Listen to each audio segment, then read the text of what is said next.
Fin de la marloquette de Korach.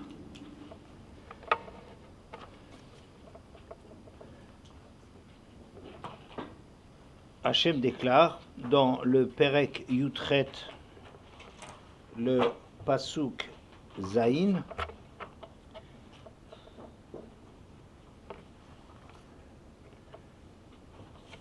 je crois que c'est ça, le Pasuk Chet, Vadaber Hachem el Aaron vani nenatati lecha et mishmeret toromotai lechol kodshe bnei Israël lecha netatim le moshra ou le vanecha le chokolam. Hachem s'adresse à Aaron, et voici que je te donne la garde de mes prélèvements pour ce qui concerne tout ce que les parties consacrées que les Bnei Israël te donnent. Ils seront pour toi en signe de grandeur et pour tes descendants comme décret éternel. Bon, c'est une phrase un peu... Alors, donc, ça c'est après l'histoire de Korach, on verra déjà. Et Rashi là-dessus, donc, Yutret Pasukret, Vani nenatati lecha, voici que je te donne. Besimcha, qui naît, c'est un langage d'enthousiasme.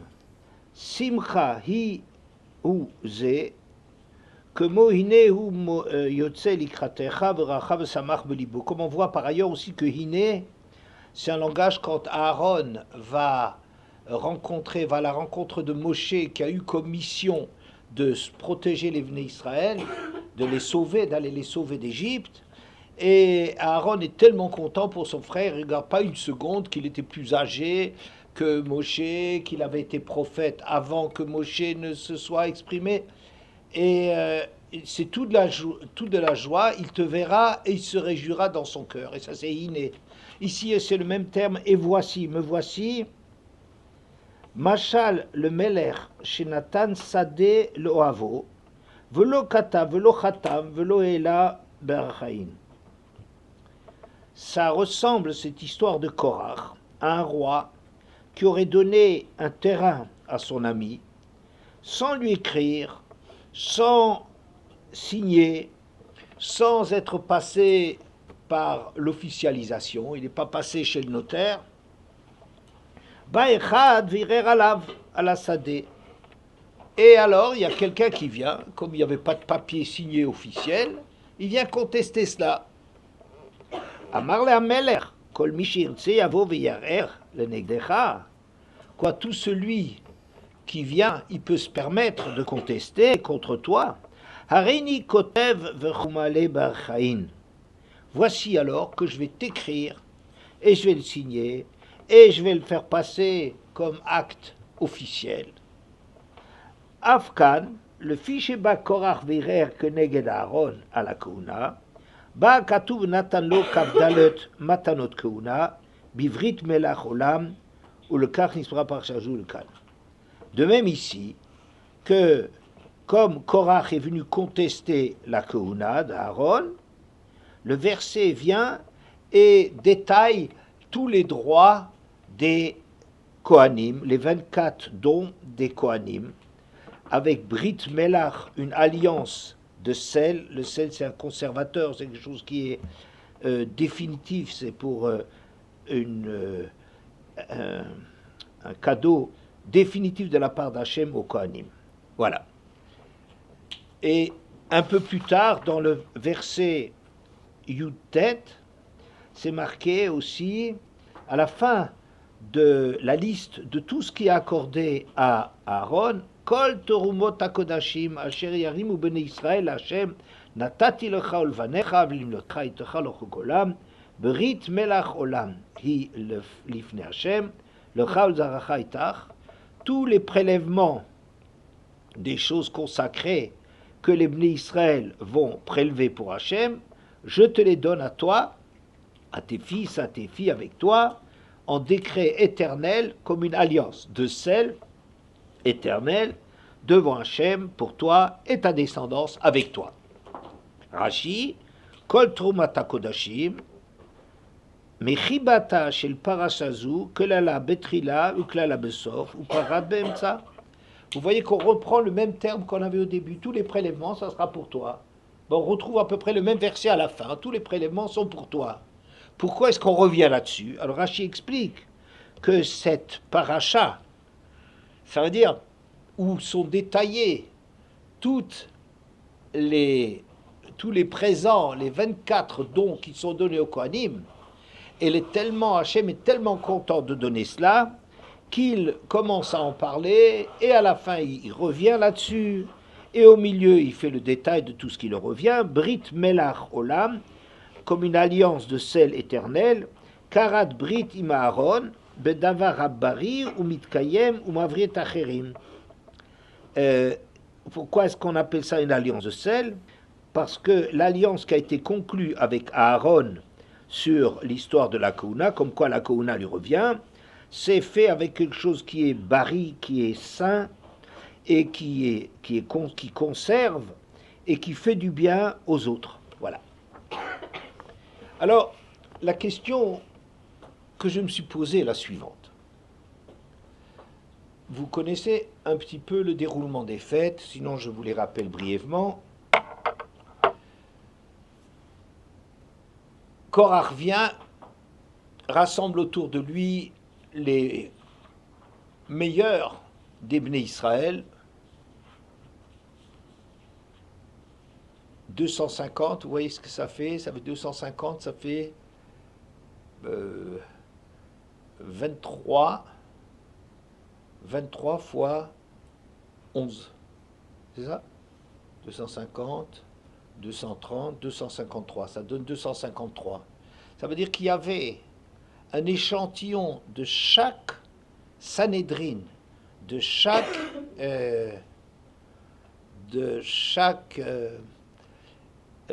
instance juridique, chaque pouvoir des tribus, ils sont représentés là-dedans. Il y a combien? Il y a 12 tribus. La tribu de Lévi, elle n'est pas là. Évidemment, ils ne sont pas contre Moshe. Mais les autres tribus sont tous là. Ça devrait faire 253. Et ben, il y a les 3 fils de Korach encore avec. Pas de Korach, de Rouven. Datan, Aviran et On étaient avec. Donc il a 253 des représentants, les meilleurs représentants de Nessi-Eida, comme on a dit l'autre jour. C'est les représentants, c'est les Kroué Moed, des gens qui sont convoqués aux assemblées, c'est-à-dire de gens de bons conseils, des gens pondérés, des gens qui savent réfléchir et donner des conseils, qui ont du recul sur les choses. An Shechem, des gens qui ont déjà fait leurs preuves et qui sont connus. Ouais, des gens extraordinaires du côté de Korach. Et Korach vient prétendre que Halo kol haeda kulam kedoshim uvtocham Hashem. Toute cette assemblée, ils sont kedoshim uvtocham Hashem. Ils sont kedoshim, dit Rashi, c'est pour nous dire qu'ils ont tous entendu Anochi Eloi Elocha. Ils ont tous entendu ce qu'un humain est capable d'entendre, c'est les 2 premières dibrot, les 2 premiers commandements. Donc ils sont, du point de vue grandeur, intelligence, ils sont au summum de ce qu'il y a. Uvtocham Hashem, Rashi ne dit pas à quoi ça renvoie, Ubetocham Hashem, et parmi eux, à l'intérieur d'eux, il y a Hashem. Je pense que ça fait allusion à ce qu'on dit Asulu Mishkan Veshachanti Betocham. Construisez-moi quelque chose pour que je réside Betocham, à l'intérieur d'eux, pas Bekirbam, parmi eux, mais à l'intérieur d'eux, que tout ce qu'il y a qu'on va construire pour Hachem, c'est pour qu'à l'intérieur de soi, on ait une dimension, n'est-ce pas? Et donc, Ubetocham Hachem, et Hachem il est parmi eux. Et du point de vue Hasagot, c'est-à-dire réflexion, ils sont des gens qui sont le top de ce qu'on peut être, et du point de vue vécu, il y a quelque chose d'extrêmement fort, Hachem est présent parmi eux. D'accord? Et pourquoi vous continuez à vouloir être les chefs là-dedans? Ça y est, c'est fini, on tourne la page. On est tous devenus des adultes. Un enfant, il a besoin un jour de voler de ses propres ailes. Eh bien, ça y est, on est mûr, on est adulte. Pourquoi vous continuez à exercer le pouvoir sur nous? N'est-ce pas? Bon. Alors, qu'est-ce qui s'est passé? Le texte décrit que Korach a à la fois attaqué la dimension de Moshe et celle de Aaron. C'est-à-dire, il a attaqué la dimension de Aaron avec l'histoire des tzitziot. Vous savez bien, hein, il a pris 250 habits de couleur azur et il est venu demander, il les a revêtus les 250 qui étaient avec lui, et il a revêtu, il dit, est-ce qu'un talit pareil, est-ce qu'il a encore besoin d'un fil de trélette? Ça veut dire sous-entendu.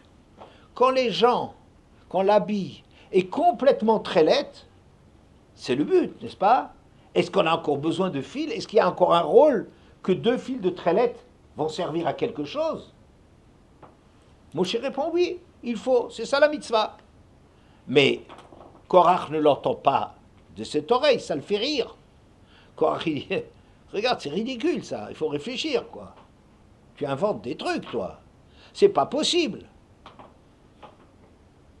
Qu'est-ce qu'on a encore et qu'est-ce que ça veut dire? Ça veut dire le fil trélette, c'est quelque chose qui nous renvoie vers le ciel, vers le tachlit, vers la finalité des choses. Il faut être dirigé vers le ciel, hein, d'arriver à avoir une aspiration de servir Hachem et de se rapprocher de lui. Eh bien, tu sais, qu'est-ce qu'on a besoin d'Aaron avec comme exemple pour nous diriger là-dessus? On est tous complètement trélette, on est dans le coup. Kulam Kedoshim, ou Betocham Hashem, ou Betocham Hashem. Quant à Moshe, il est contesté par une autre question, laquelle? Quelle est la question contre Moshe? Très bien. Est-ce que dans une bibliothèque, une pièce où il y a une bibliothèque, une pièce remplie de Sifrei Torah, est-ce qu'on a encore besoin de dire des mezuzot? Normalement, on comprend, il faut mettre des mezuzot pour mettre un peu de gdusha et un peu diriger un peu d'éducation à une pièce qui serait vide. Mais une pièce qui est pleine de Torah, où il y a beaucoup plus dans cette Torah que tout ce que tu peux avoir dans la mezouza, est-ce qu'elle a encore besoin d'une mezouza? Et ça attaque la dimension de Moshe Rabbeinu. Toi, tu veux être le Rabbeinu, le Rav, mais qu'est-ce qu'on a besoin? On n'a plus besoin de Rav, maintenant on est des adultes. Vous voyez? Kulam Kedoshim, on a tous entendu ce qu'un humain est capable d'entendre. Alors c'est à nous de faire notre route tout seul. Vous voyez la contestation absolument terrible. Et quand Aaron, dit le Midrash, vient pour réclamer Shokayamin et la Chazé Veshok sur les korbanot, il y a des parties qui revenaient dans les shlamim au Kohanim, alors il s'adresse à Aaron et dit, mais dis-moi, qui te permet de venir demander des choses? C'est Moshe. Mais Moshe, mon vieux, mais il se les a inventés, ces trucs-là. Vous voyez, le fait que les choses n'avaient pas été rédigées noir sur blanc, ça permet de dire ce qu'on veut. Donc, de dire à Aaron, allez, retourne, qu'est-ce que tu veux de nous? Tu crois que ça te revient? Ah, parce que Moshe, il t'a dit. Mais retourne d'où tu viens. Moshe, lui, il a inventé cela. Et pour contrecarrer cela, Aaron, il va dire, si j'ai inventé quelque chose, si je n'ai pas fidèlement transmis ce qu'Hachem m'a donné comme mitzvot, que il ne se passe rien. Mais si jamais il y avait ce que je dis, c'est vrai, qu'Hachem il fasse comme une création du monde, une nouvelle création qu'on n'a jamais vue, que la terre elle s'ouvre pour engloutir les gens. C'est pas un tremblement de terre. Vous savez, un tremblement de terre, c'est la terre qui se fissure, c'est des chocs de couches géologiques, et alors la terre, elle se sépare. Vous voyez, il y a des réseaux, des bandes, des ouvertures qui se font, mais c'est pas quelque chose qu'elle s'ouvre et qu'elle se referme. Et ici, non seulement elle s'est ouverte et refermée sur Korach et toute sa bande, mais on les entendait encore de l'extérieur reconnaître leur faute. Vous voyez? Bien. Donc, la preuve a été faite que Moshe n'a rien inventé. Et pourtant, et alors, en plus, Les 250 qui avaient eu la Ktoret, qui avaient apporté, qui voulaient prétendre à exercer la Keuna Gdola, les 250 ont été brûlés. Bon. Deuxième catastrophe. Preuve, a priori, que Moshe a raison. Puisque tu vois que les 250, ils ont été brûlés. Étonnamment, les gens vont dire Atem hamitem et amachem. Vous, Moshe Aaron, vous êtes les responsables de la mort de toute cette partie du peuple. Pas très bien, on parlera de cela tout à l'heure. Et puis, alors à ce moment-là, il y a un fléau, un espèce de malachamavet qui se propage dans le peuple et qui fait combien de morts? Vous savez, 14 700 morts. 14 700 morts. Vous imaginez ce que c'est le... Oui, en tout, il y a eu sans doute 15 000 morts. Ça veut dire 14 700 et les 250 et la bande de Korach, Datan, Aviram qui ont été engloutis. Oui. Bon. Et alors, Hachem dit, ben maintenant, on va prendre un bâton de direction de chaque tribu, on met le nom de la tribu là-dessus, et donc, on verra le bâton qui va fleurir, c'est bien le signe qu'Hachem a choisi cette tribu. Vous connaissez l'histoire, donc, le lendemain, les bâtons qu'on a placés devant Hachem, devant l'Echal, je ne sais pas exactement quel endroit, ils sont tous restés les mêmes, sauf celui sur lequel c'était marqué Aaron, tribu de Lévi. D'accord? À ce moment-là, réaction du peuple. Alors, donc, je vous rapporte tout ça, je crois, dans le Pérec, Yud, Zayin, le Pérec Rafret. Vayomer Hashem el Moshe, Hashev et Mate Aaron, lifne Aedut, le Mishmeret, le Hot, livne Meri, Utechal telunatam, me'alai velo yamutu. Hashem s'adresse à Moshe, ramène les bâtons, là, les signes donc de direction de Aaron devant le Aaron, pour qu'il reste là-bas en souvenir, comme signe pour se révolter, et que leur réclamation s'arrête de moi et qu'ils ne meurent pas. Vayas Moshe kasher diva Hashem oto kenasa. Moshe fait ça. Verset suivant. Vayomru bnei Israël el Moshe. Les bnei Israël déclarent à Moshe, les morts, en disant Hen gavanu, avadnu, kulanu avadnu.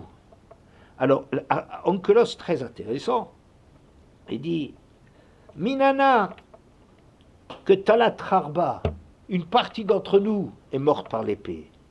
Haminana belat ara, une partie d'entre nous a été avalée par la terre. Vaminana de mitu bomotana, une partie de nous a été emportée par le fléau. Kol hakarev el mishkan Hashem yamut.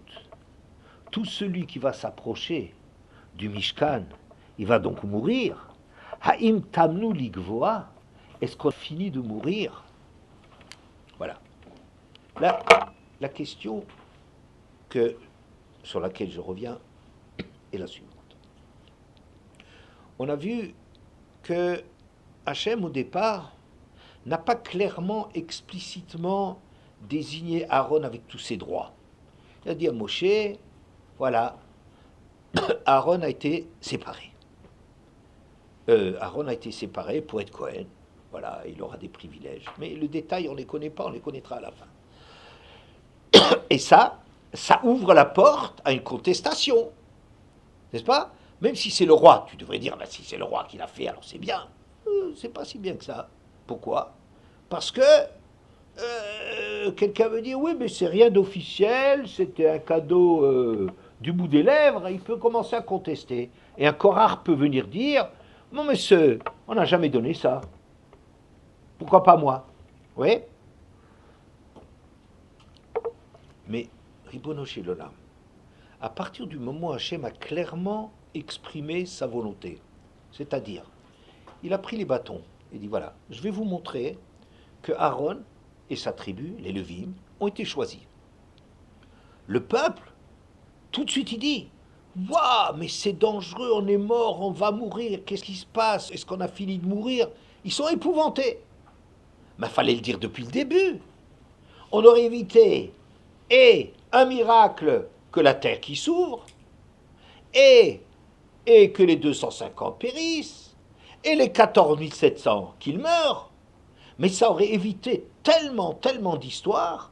Comment se fait-il qu'on a attendu si longtemps, qu'on a attendu la contestation de Korach pour dire « Waouh, chic, enfin je vais pouvoir choisir les Kohanim ». Mais t'avais qu'à les choisir dès le début. D'ailleurs, quelque part, tu l'as fait. Mais pourquoi tu n'as pas fait ça officiellement? C'est comme si le roi a donné un terrain à quelqu'un, à son ami, et il ne l'a pas écrit. Il n'y a pas de papier, il n'y a pas de signature, il n'y a pas d'acte notarié, il n'y a rien d'officiel. Mais Ribono Shel Olam, au lieu d'être content de le faire, fais le début et tu n'auras pas des contestations et des morts et encore de la contestation. Mais Ribono Shel Olam, c'était tellement facile de régler le problème depuis le début. Est-ce que vous comprenez ma question? Ouais. Pourquoi fallait-il en venir à cela? Alors, c'est ça que je veux essayer de vous expliquer. Est-ce que Moshe ne les a pas avertis, n'a pas averti Korach? C'est sûr. Au départ de l'histoire, quand Korach a prétendu qu'il faut évincer Moshe et Aaron, avec cette histoire, avec ces questions sur la mezouza, est-ce qu'il faut encore une mezouza alors qu'on est tous des livres remplis? Est-ce qu'on a besoin encore de fils de trellettes pour nous envoyer au ciel alors que le ciel est à l'intérieur de nous? On a toute cette gdoucha, on a la gdoucha et on a l'intelligence de comprendre les choses. Oui. Est-ce que à cela, qu'est-ce que Moshe dit? Il dit Boker veyoda Hashem et asherlo. Au matin, Hashem fera savoir et asherlo ce qu'il y a à lui. Bien.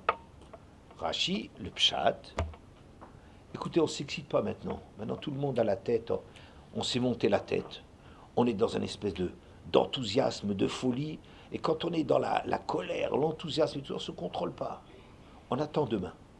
Ça, c'est le pshat. Il ne faut pas tout de suite, il ne faut jamais résoudre des problèmes à chaud. Parce qu'on est incapable d'entendre vraiment. On est tellement pris par le sujet, que quand on est trop pris par le sujet, on n'arrive pas à prendre du recul pour réfléchir au sujet.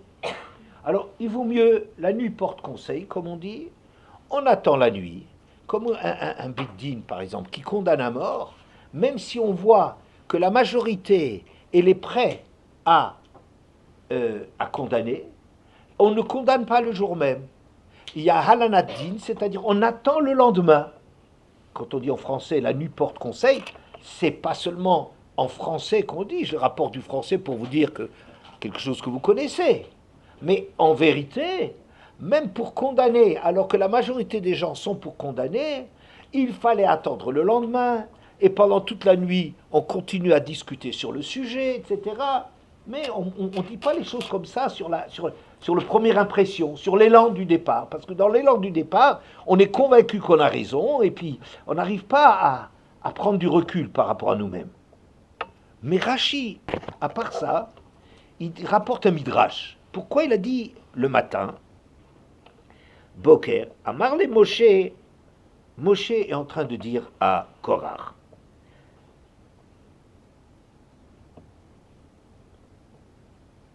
Gevulot chalak hakadosh baruch hu ba'olamo. Hashem a fait des limites, des règles, des catégories dans son monde. Yicholim atem la for boker la erev. est-ce que vous êtes par exemple capable, avec toute votre science et toute votre prétention, est-ce que vous êtes capable de transformer le jour en nuit et l'inverse? Ken tuchlu levatel et zu. Alors si vous arrivez, alors vous pourrez changer quelque chose à la Keuna. Pourquoi? Chez Neymar, Vaïere, Vaïvoker, Vaïavdel. C'est marqué à propos de la création, dans la création, il y a eu soir, il y a eu matin, Vaïavdel. Hachem, il a fait la séparation. C'est-à-dire, quand il fait une séparation, c'est, maintenant c'est le jour, c'est la nuit, et ça ne se mélange pas, n'est-ce pas? Et bien de la même façon, car, Vaïbadel Aaron l'Agdisho, Aaron, c'est dans Divrei Yamim, Perek Kaf Gimel Pasuk Gimel, Bene Amram, Aaron ou Moshe, Vaïbadel Aaron l'Agdisho Kodesh Kodashim, Hu Uvanav Adolam, l'Aktir Lifne Hashem, le Sharto, le Varech Bishmo Adolam.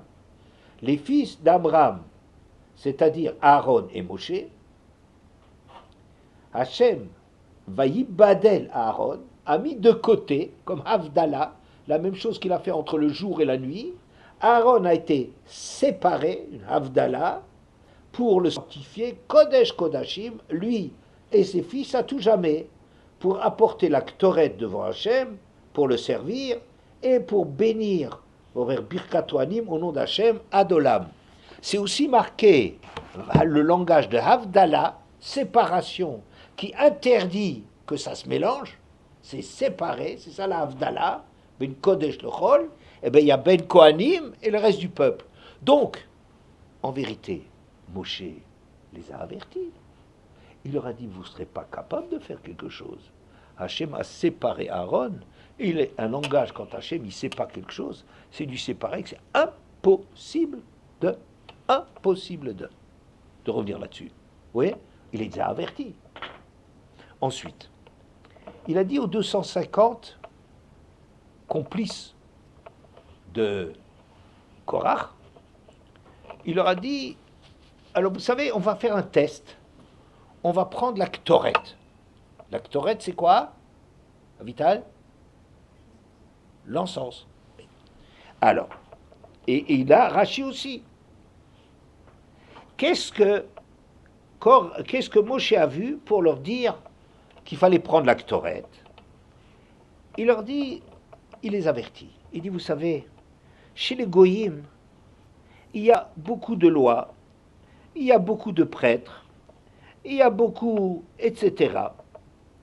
Il y a des religions, il y a des lois, il y a des gens, chacun trouve à boire et à manger là-dedans.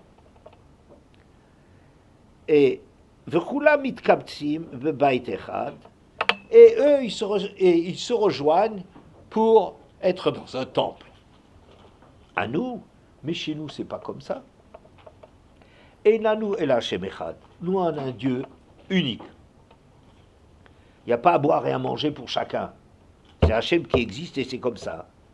Aaron Echad, la Torah, une Torah. Le Torah Echad, et le Aaron où il se trouve, unique. Mizbeach Echad, Kohen Echad Gadol, Kohen Gadol Echad. Vatem 250 ish, Mevakshim Keuna Gdola. Et vous êtes à 250 à réclamer d'être Kohanim Gedolim. Mais vous voyez bien, chez nous, c'est un représentant, un Dieu, un endroit, une Torah, un Aaron, un Kohen Gadol. Qu'est-ce que vous imaginez? Que vous allez vous en tirer? Alors, Helachem. Alors, il dit comme ça. Afani Rotsebekar. Moi aussi, je ne suis pas pour vous frustrer, je ne suis pas pour vous mettre de côté. Je suis d'accord avec vous. J'aimerais bien que tout le monde soit comme ça. Moshe, il a toujours été comme ça. Quand il y a des gens qui ont prophétisé et qui, au choix, il l'a mal pris, Eldad ou Meldad, il dit, Mi tel Yukolaam, si tout le peuple seulement pouvait être des prophètes. Moshe n'est pas en train de revendiquer qu'il veut le pouvoir pour lui. Chaz Shalom, il veut le bien de tout le monde. Et c'est pas réclamer une place. Et si tout le monde pouvait être prophète, combien ça serait bien? Je ne vais pas les éliminer. Qu'est-ce qu'il y a, la concurrence? Non, il faut que chacun puisse s'exprimer. Moi, je serais d'accord avec vous. Les 250, si c'était possible, eh bien, il y aurait 250 Kohanim Gedolim. Mais alors, Très bien, tant mieux si ça les aide. Ouais. Alors qu'est-ce qu'on fait? Alors, voici que je vais vous donner le service le plus important qu'il y a au Beth Amikdash. C'est apporter la Ktoret. D'ailleurs, vous avez vu dans le verset que je vous ai apporté de Divrei Abim, là-bas c'est marqué qu'il les a mis de côté pour le Kodesh HaKodashim, pour la Ktoret et pour Birkat Kohanim. Hein? On dit, la Ktoret, c'est dans le Beth Amikdash, et Birkat Kohanim, c'est dans la suite de l'histoire. Hi Ktoret, ha-chabiba mikol ha-korbanot. Voilà, c'est la Ktoret. Mais attention, Vesam ha-mavet natun betocho. Mais il faut faire attention, qu'on est Cohen, attention. La Ktoret, il y a quelque chose de mortel là-dedans. Elle a tué Nadav Avihu. Elle a tué Nadav Avihu. Faites attention à ce que vous faites. Oui. Et Haïsh Asher Yivchar Hashem ou Akadosh. Et l'homme qu'Hashem y choisit, au singulier, il y en a un qui sortira. Et lui, il est Kadosh. Ça veut dire il est déjà Kadosh, c'est déjà Aaron. Mais enfin bon, sous-entendu. Et vous allez vous lancer là-dedans. Moi, je suis étonné que, mais bon sang, on leur dit des choses. On leur dit des choses qui ont du sens. Moshe est en train de les avertir. Il dit, Boker, vous savez, Aaron, quand il est séparé, quand Hachem il donne le pouvoir à Aaron, même s'il n'a pas signé là en dessous, même s'il n'est pas écrit, même si c'est pas notarié, mais vous savez, c'est marqué, il a séparé. Une séparation d'Hachem, c'est comme la séparation du jour et de la nuit. On peut faire tout ce qu'on veut, on n'arrive pas à changer quoi que ce soit quand c'est comme ça que le monde a été créé. Et le monde a été créé avec des Kohanim. Ou alors, personne ne fait marche arrière. On leur a dit, vous savez, moi, j'aimerais bien que chacun puisse s'exprimer. Si c'est comme ça qu'on s'exprime en étant Kohen Gadol, eh bien, j'aimerais bien que tout le monde puisse être Kohen Gadol. Mais attention, le Kohen Gadol, il a de la Ktoret. Et cette Ktoret, c'est mortel. Si c'est pas le Kohen Gadol, Nadav Avihu, quand ils ont voulu servir Hachem, ils ont apporté de la Ktoret, eh bien, ils sont morts. Ils sont foudroyés. Faites attention à vous. Ils n'entendent pas. Mais bon sang, on leur a dit. Il y en a un qui sortira vivant là-dedans, et celui-là, en vérité, sous-entendu, il est déjà choisi. Qu'est-ce que vous voulez? Mais on ne comprend pas. On ne comprend pas ce qui se passe dans la tête de ces gens. Et après, quand les 250 sont morts, alors, qu'est-ce qui est marqué? Atem, Hamitem et Amachem. Le peuple déclare, à propos des 250, apparemment, le peuple ne s'est pas révolté. C'est écrit dans la Voix de la Torah du Rav Munk. Le peuple ne s'est pas révolté contre l'histoire que la terre a englouti les gens. Sauf qu'en vérité, ça démontre bien qu'Ilom Ilibi, que Moshe veut dire, si Hachem y crée quelque chose qu'il n'a jamais créé, ça montre bien, ça sera la preuve que c'est pas moi qui ai inventé. Comme vous m'accusez de donner des pouvoirs à Aaron ou des choses de ce genre-là, c'est pas de moi que ça sort, c'est que d'Hachem. Vous êtes prévenus.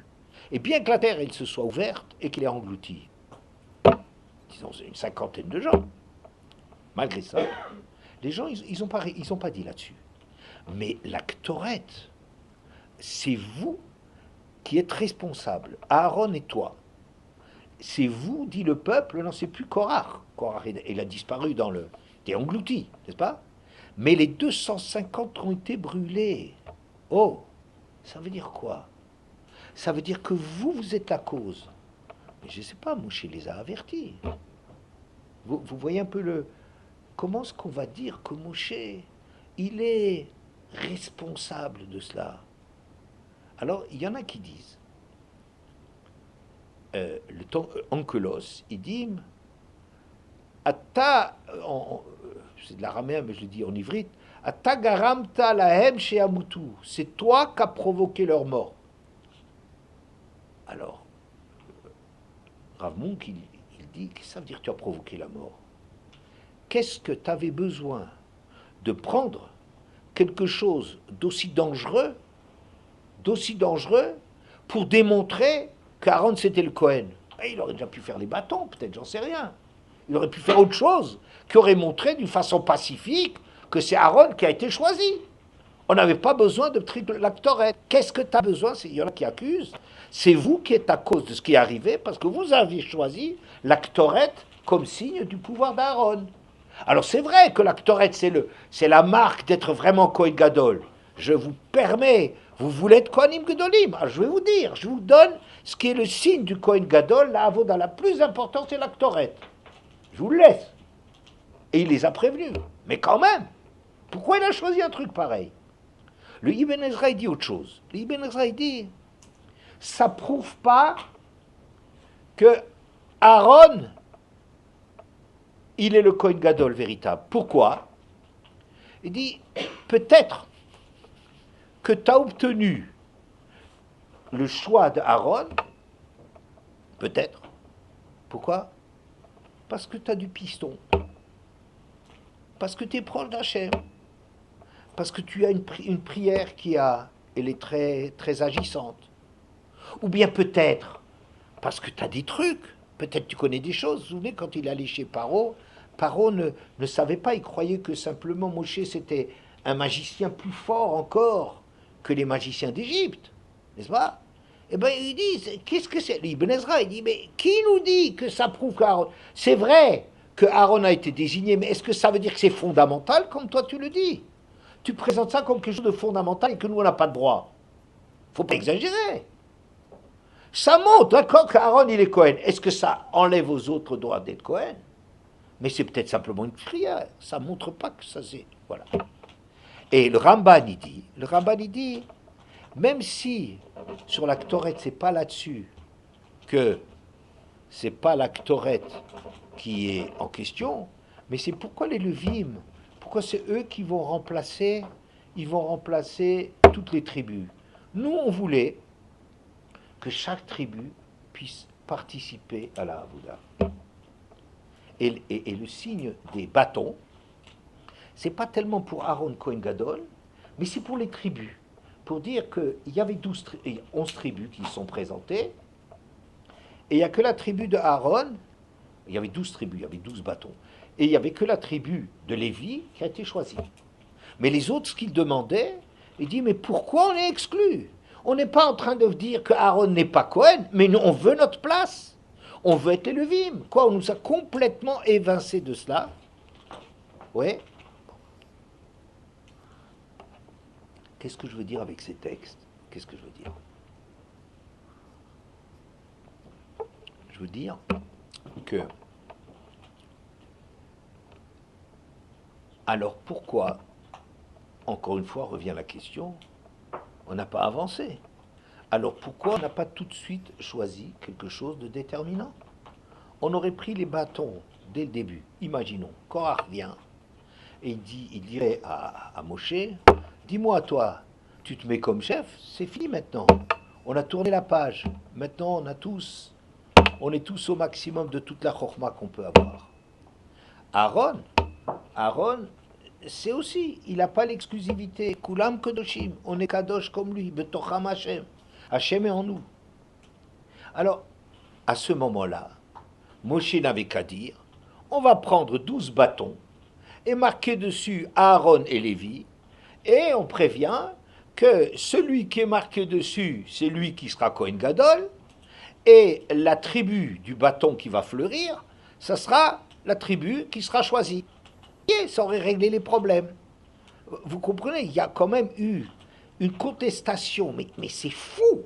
Si vous arrivez une seconde à imaginer que la remise en question, nous on croit toujours, bon, Moshe il était en place, Moshe il est là, incontournable, incontestable, juste qu'il y a un jour quelqu'un qui est plein de chutzpah, qui s'appelle Korach, et qui vient râler. Hein, on a l'impression que c'est comme ça, c'est pas, ça part. Mais c'est pas vrai. C'est pas vrai. C'est que Aaron, on ne reconnaît pas que Aaron, il est Kohen Gadol ou qu'il est le seul Kohen Gadol. On n'est pas d'accord avec ça. Et ça, c'est Hachem qui l'a décidé. Et on n'est pas d'accord avec ce que Moshe, c'est lui qui transmet la loi. Mais dis-moi, si tu penses que Moshe Rabbeinu, peut-être il a inventé des trucs pour protéger son frère et il leur donne des avantages, ça veut dire que toute la Torah qu'on reçoit, tu ne peux plus compter là-dessus. Tout ce que Moshe te rapporte d'Hachem, Milibi, c'est moi qui l'ai sorti de mon chapeau, c'est moi qui ai inventé ça de mon cœur. Mais c'est fou. Vous rendez pas compte, c'est la plus grande contestation qu'on arrive à imaginer. Que les deux plus grands dirigeants du peuple, et dans la Chochma, Moshe Rabbeinu, et dans la Gdusha, c'est Aaron avec l'Avoda, oui, que ces deux-là, on peut contester ça, la Torah est remise en question. Vous voyez, comment ça se fait? Et comment chez les avocats? Alors, donc j'ai dit, et qu'il y a eu énormément de grabus dans toute cette histoire, alors qu'on aurait dû l'arrêter tout de suite. Et je dis aussi que Moshe a donné des signes, mais que personne n'a voulu écouter. Il les a avertis. Boker, Ktoret, attention, non, requin. Oui, et personne n'a entendu. Alors je pense que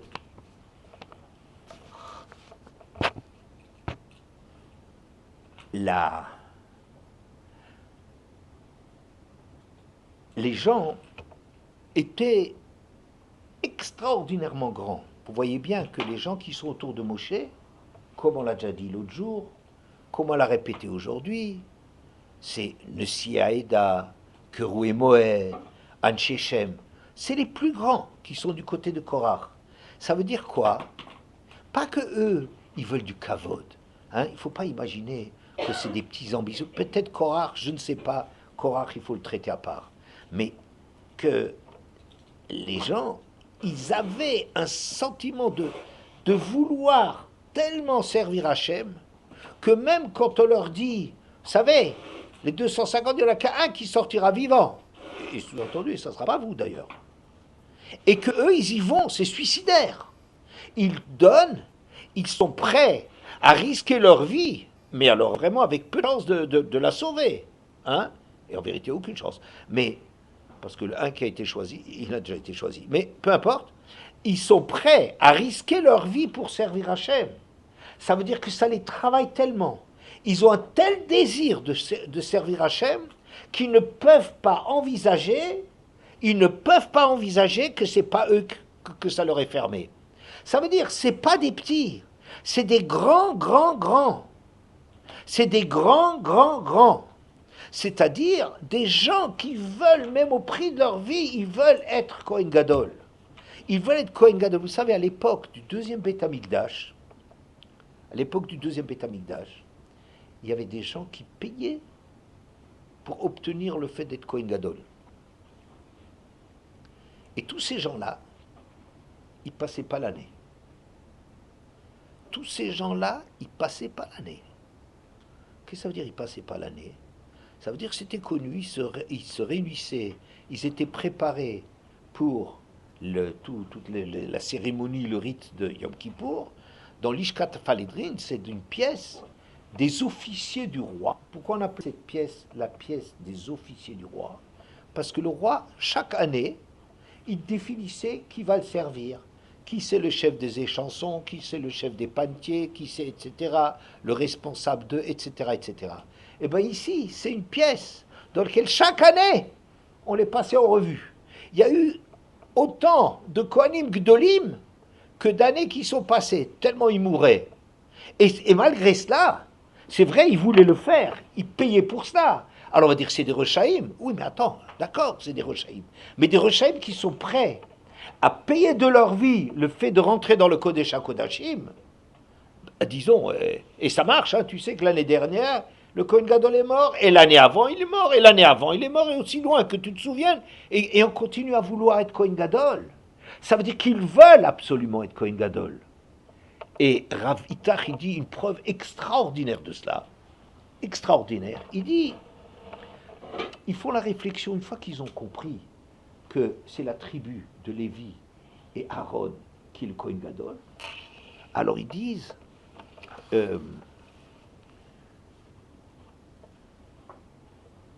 tout celui qui s'approche du Mishkan, d'Hachem, il va mourir. Est-ce qu'on a fini de mourir? Mais oui, c'est tout facile, tu y vas pas. Qu'est-ce que ça veut dire, est-ce qu'on a fini de mourir? Avant, tu ne savais pas. Tu croyais ou tu voulais croire que tu pouvais être Cohen. Avant, tu croyais que vu ton niveau extraordinaire et ton désir extraordinaire de servir Hachem, avant, tu croyais qu'avec ça, tu pouvais y aller. Mais maintenant que tu as compris,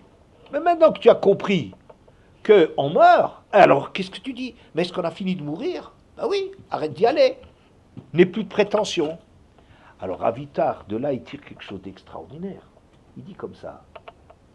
Ça veut dire que même quand ils savent que les Kohanim, que Cohen et Lévi, c'est réservé, mais ils ont tellement l'envie de se rapprocher d'Hachem qu'ils ne peuvent pas s'empêcher de venir alors qu'ils savent que c'est dangereux.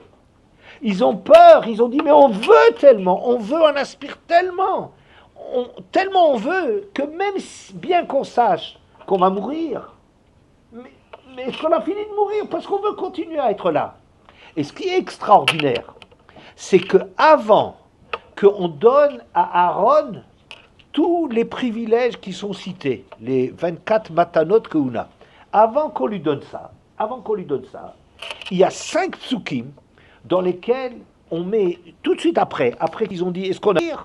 Alors, ça commence de Perikutret, alors, de Alephaé, Hachem dit à Aaron, toi et tes enfants, et la maison de ton père, avec toi, attention, vous êtes responsable du Mikdash. Ça veut dire, vous ne laissez pas rentrer les gens qui n'ont pas le droit de rentrer. Et vous devez protéger le fait d'être Cohen que personne d'autre, c'est vous les responsables sur votre vie que vous laissez personne à rentrer là-dedans. Avec tes frères. Oui. Maté Lévi, Shevet Avicha, et les Lévi aussi. Et les Lévis, tu dois les mettre en garde que les Lévis, ils ne doivent pas faire autre chose que ce qu'ils sont préposés. Là où ils sont, c'est que là qu'ils peuvent être, ils n'ont pas le droit de faire le travail de quelqu'un d'autre sous peine de mort. Et c'est 5 psukim dans lesquels on leur dit, les laissez pas rentrer, les laissez pas toucher. Vous êtes responsable sur votre vie. Et les Lévis, ils n'ont pas le droit de faire autre chose que ce qu'ils font. Et celui qui porte, il a le droit que de porter. Et celui qui fait ça, il a le droit, etc., etc. Celui qui porte les ustensiles sacrés, le kehat, c'est ça leur boulot. Et personne ne peut le prendre sous peine de mort. Ça veut dire qu'effectivement, les Kohanim, avant de leur donner les privilèges, on les rend responsables de cette envie folle que les Juifs, ils ont, de dire, on veut aller près d'Hachem. Vous vous rendez compte? On croit que Korach, c'est l'histoire d'un espèce d'ambitieux qui veut tout, etc. Mais c'est beaucoup, beaucoup plus profond que cela. C'est en vérité, il a simplement utilisé ce désir d'Avodat Hachem qu'eux, ils ont. Oui? Bon. Maintenant, je vous dis la chose suivante. Pourquoi est-ce que Moshe n'a pas fait ça depuis le début? Oui, pourquoi il n'a pas fait ça depuis le début? Je pense que si Moshe, dès le début, il avait décidé, il avait fait le truc des bâtons ou quelque chose de ce genre-là, qui aurait montré d'une façon, quand Korach commence à rouspéter, on aurait fait le truc des bâtons, toute l'histoire aurait été terminée, on aurait évité jusqu'où c'est allé, on aurait évité les morts, on aurait évité les brûlés, que la terre l'engloutisse, 14 700 morts, mais enfin dit, c'est pas rien du tout, c'est terrible, terrible ce qui s'est passé. Pourquoi il n'a pas fait depuis le début? Parce que si il avait fait depuis le début, il avait dit, Aaron et ses enfants, ou sa tribu, c'est eux qui sont chargés. Alors la Keuna, ça serait simplement de la gestion du religieux. Vous savez, quand on dirige un État, il y a différents postes ou différents points qui sont essentiels pour que quelque chose fonctionne, n'est-ce pas? On a besoin d'un roi, on a besoin d'un pouvoir juridique, mais ça c'est pas seulement la Torah. C'est pas parce que la Torah elle a le Sanhedrin Agadol, le grand Sanhedrin, ou qu'il a un roi, ou un Nassi, le prince responsable, ou le Navi, etc., les chauffettes, etc. Il y a le pouvoir exécutif, il y a le pouvoir législatif, il y a le pouvoir exercer la maîtrise des choses, il y a le pouvoir, vous voyez, dans toutes les choses, le pouvoir judiciaire, la police, etc., l'application des lois, ce sont des lois ce sont des points qu'il faut absolument déterminer pour arriver à diriger quelque chose. Si on avait dès le début dit la Keuna, c'est un truc comme ça aurait voulu dire que la Keuna c'est de la gestion. Et maintenant le religieux, là c'est les rabbins. Si vous savez, je ne sais pas si vous avez appris en histoire de France, moi à l'époque j'avais appris qu'au Moyen-Âge, il y avait un gros problème. C'est que quand on avait une terre, quelqu'un possédait une terre, la terre, si on la distribue à tous ses enfants, eh ben la terre va devenir tellement minuscule, force dans 1 ou 2 générations, c'est un petit jardin et puis plus rien du tout. Ça veut, chaque fois on va le diviser. Alors il y avait autre chose. Qu'est-ce qu'on faisait? Le fils aîné est désigné comme prêtre. Cohen. Cohen, ça veut dire serviteur, ça ne veut pas dire Cohen juif. Cohen ou Cohen-on, comme il s'appelle Poutifar, était Cohen-on, c'était le serviteur de la divinité de On. Ouais. Alors, il y a des gens, ils servent Dieu. Donc, le fils aîné, hop, on s'en débarrasse en faisant un religieux. Après, le deuxième, on en fait un soldat. Et le troisième, il avait l'héritage de la terre. Je crois que c'est dans cet ordre-là que ça se faisait. Peu importe, mais vous voyez comme ça, on conservait le maximum de terre dans les mains d'un enfant. Alors, ici aussi, on leur donne du religieux. Il y en a un, il va devenir religieux, il rentre dans les ordres. Ça lui plaît pas, c'est le même prix. C'était comme ça que la société fonctionnait. Si on avait dit dès le début qu'à côté du Nassi, du dirigeant, à côté du Sanhédrin, à côté de je ne sais trop quoi, toutes les choses, de l'exécutif, etc., de tous ces pouvoirs nécessaires à exercer le pouvoir, à côté de tout ça, on avait mis aussi le religieux, alors on aurait complètement dénaturé la Keuna. La Keuna, ça aurait été un truc, on fait du religieux. Qui c'est le religieux? C'est le rabbin. Vous savez, comme dans des communautés, autrefois on imaginait que le rabbin, c'est lui, vous savez, c'est le rabbin. La religion, c'est le rabbin. C'est le rabbin. Comme si c'est lui le responsable, c'est lui le préposé aux affaires religieuses. Mais c'est pas comme ça. Il fallait montrer au peuple qu'est-ce que c'est la Keuna. La Keuna, c'est pas du religieux. C'est pas la gestion du religieux. C'est s'approcher d'Hachem. Et s'approcher d'Hachem, c'est quelque chose qui en soi est extrêmement dangereux. Suivav Nissara Mohod. Plus on est proche d'Hachem, plus Hachem il regarde comme l'épaisseur d'un cheveu, que la moindre faute, c'est puni de mort. Plus tu es près du roi, vous imaginez quelqu'un qui est presse devant le roi, il est devant le roi. Mais la moindre une petite faute de goût, une petite faute, il se relâche. Il n'arrive pas à rester immobile pendant des heures et des heures. N'importe quoi, c'est puni de mort si le roi il est sérieux. C'est pas les démocraties actuelles avec un roi là pour la galerie là d'Angleterre ou ailleurs. On ne parle pas de ces rigolos. On parle de quelqu'un qui est vraiment en présence du roi. Qu'on dit Hanania, Mishaël, Azaria, c'était des grands. Ils savaient se tenir devant un roi. Ils savaient se retirer pendant des heures et des heures, être immobiles en respect, avec du respect, etc. Et pas bouger, d'être concentrés et consacrés à leur travail. Si on donne la Keuna aux gens, alors les gens y croient que la Keuna c'est une histoire de Ubetocham Hachem. Hachem il est dans eux. On aspire, on se sent proche d'Hachem. Mais tu n'as aucune idée. La Keuna c'est quelque chose de mortel. La Keuna c'est quelque chose de fondamental. Que si tu fais la moindre écartade, le moindre écart, c'est Chaïmita. Les fils d'Aaron, ils étaient dans un enthousiasme de folie. C'était des gens extraordinairement grands. Que Moshe a dit à Aaron, il a dit, tu sais, je vois eux qui sont morts, ils étaient plus grands que nous. Comment, mais ils sont morts? Oui, mais parce qu'ils avaient plus d'aspiration encore que nous. Vous imaginez? Moshe, il ne raconte pas des histoires pour consoler son frère. Il dit que Nadav et Avihu, qui étaient plus grands, ça veut dire, ils sont tellement grands qu'ils n'ont même pas conscience dans leur amour et leur désir de se rapprocher d'Hachem que c'est quelque chose d'extrêmement dangereux. Ici, les gens, ils croient que parce qu'on aspire, qu'on va se réaliser là-dedans, et ils croient qu'on peut y aller. Et je pense que c'est ça la raison pour laquelle Moshe, il a fixé que ce soit la Ktoret. Pourquoi? Parce que justement, la Ktoret, elle est mortelle. Parce que tout l'enseignement qu'il veut leur donner, c'est de leur dire, mais messieurs, faites attention, ce truc-là, c'est une bombe. Parce que le travail du Kohen Gadol, c'est une bombe qu'on lui donne. La Ktoret, c'est Samamavet, Betocho. Il y a la mort là-dedans. C'est lié à la mort. Que la moindre incartade, le moindre défaut, le moindre faux pas, c'est mortel. C'est pour ça que, par exemple, les Levim, ils étaient jamais nombreux, parce qu'Aaron a yamechale bahem.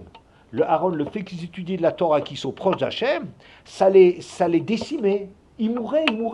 Les Levim, qui devaient être très nombreux, ben, ils sont beaucoup moins que le 10e du peuple, que le 11e du peuple. Il y en a 600 000, alors que des Levim, il y en a 22 000. Vous voyez? Ils sont beaucoup moins. Pourquoi? Parce qu'ils meurent. Les Levim, ils meurent. Ils meurent pourquoi? Parce que comme ils sont proches d'Hachem, alors Hachem est infiniment exigeant. Donc je pense que toute cette histoire a été nécessaire pour que on puisse entendre que, mais on va tous mourir. C'est ça qui est essentiel, qu'ils se rendent compte, ce qu'ils n'auraient jamais pensé au début. Si on avait dit c'est Aaron qui le fait, ben c'est de la religion, c'est ça, mais ça n'a aucun intérêt, c'est rien, c'est pas la Kouna. La Kouna, c'est pas ça. C'est le danger de s'approcher d'Hachem, la grandeur et le danger de s'approcher d'Hachem.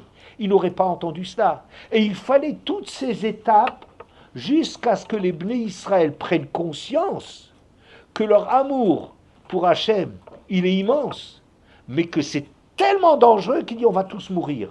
Donc c'est pour cela que les Kohanim ont comme première fonction de protéger les autres de quoi? De eux-mêmes. De protéger les autres de leur Ahavat Hashem, de protéger les autres de leur désir de servir Hashem. Il fallait les protéger. Et c'est seulement une fois qu'ils ont compris que leur vie était en danger, que dans leur amour d'Hachem, ils risquaient de mourir à tous les coups, qu'à ce moment-là, Hachem, il est tout... qu'à ce moment-là, les Kohanim, ils peuvent recevoir tous les attributs une fois qu'on a compris ce que c'est la Kouna, quelle est la grandeur et le danger qui est attaché à ça. Mais il fallait tout ça pour qu'ils prennent conscience de dire on va tous mourir. Voilà, ça a été là.